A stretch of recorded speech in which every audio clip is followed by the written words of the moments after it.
Hey everyone, I want to talk about some options to use for palettes. This will be specific to acrylic paint. One option, of course, is using palette paper. It comes in different sizes. One side is coated and the back side is not, so make sure you are using the top side. Another option, if you don't have palette paper, is using waxed paper or freezer paper. A styrofoam plate is a good option because the acrylic paint won't absorb into the surface like it would a paper plate. You can also put a piece of palette paper on top of the styrofoam plate. Again, make sure you use the coated side up. You can store your styrofoam plate in a Ziploc bag.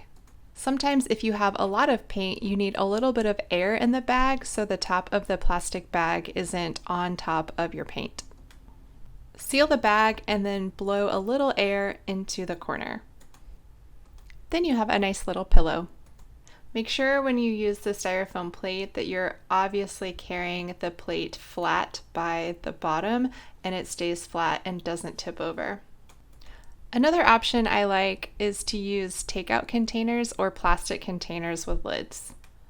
If you do this, there are a couple of options. You can put the paint in the bottom side, and that way you can get a lot of paint if you have a lot of paint to store or to mix. I sometimes like mixing in the lid. If you put the lid on a white or light colored surface, you can see the color a little bit more true. The nice thing about the plastic containers is that you can peel off any unused paint. Make sure though you really do peel it all off. You don't want to get dried flakes of acrylic paint mixed in with your new liquid paint. I like to save my skins for projects. I have a pile of skins just waiting to be used.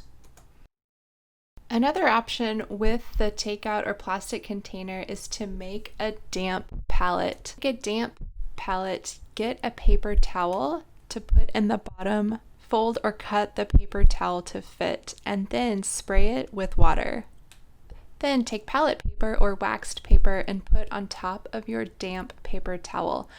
A damp palette keeps more moisture in your container, therefore your paint will last a little bit longer. I do tape over the vents in the lid to keep the container more airtight. I made this damp palette a couple of months ago. It did really help keep my paints from drying out as quickly. I had some regular acrylics and some open acrylics. The open acrylics have a longer drying time and it really preserved those for a long time. Another option is to find a tray or using a baking sheet. This could be a plastic or a metal tray. Students, if you are at home, please make sure you don't just take a baking sheet from your kitchen. You need to talk to your parents or guardians or go to the thrift store to see if you can find something there. Obviously, my baking sheet here has seen better days. First, line the bottom of your tray with palette paper or freezer or waxed paper. I cut this down so it would fit inside with some of the wax paper going up onto the edges. You could also make this a damp palette by first placing paper towels down on the bottom. One way to seal your baking sheet is to use press and seal. Regular plastic wrap isn't going to work. It will kind of sink in on the middle and will get right on your paint. This is a little tricky to get started. If you have someone else who can help you, it would be a lot easier. Once you get it started, however, it's easy to use long term because you can just peel back the corner. I recommend keeping one side always sealed and then just peeling back the corner. For acrylic paint, I don't love using the 10 well plastic palette. The acrylic paint dries into those wells and it can be really hard to clean. You can peel out the dried paint, but it's very challenging and it's hard to get all of the paint off. I like using these types of palettes for watercolor or tempera paint. These do make really fun skins. This palette was left in my classroom. Students, please clean your palettes. This type of palette is also not great for acrylic paint. It's better suited for watercolors. My personal favorite palette is using a takeout container with the palette paper in the bottom. The clamshell style of takeout containers would also work well for a pallet. That type could also be more easily covered with plastic wrap. Using a styrofoam plate is easy to transport.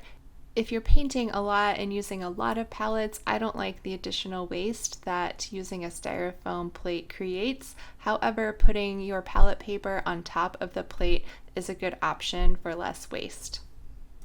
It's easy to dispose of the pallet paper and replace with new. Hopefully these options will help you decide what type of pallet works best for you.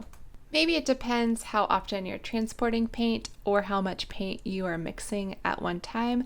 Remember, we do want to save paint as much as possible, so the containers are nice if you have more paint. If you do have extra liquid paint that you're not going to be able to use, make sure that you dispose of that in the trash. We don't want liquid paint poured down the sink. Thanks for watching.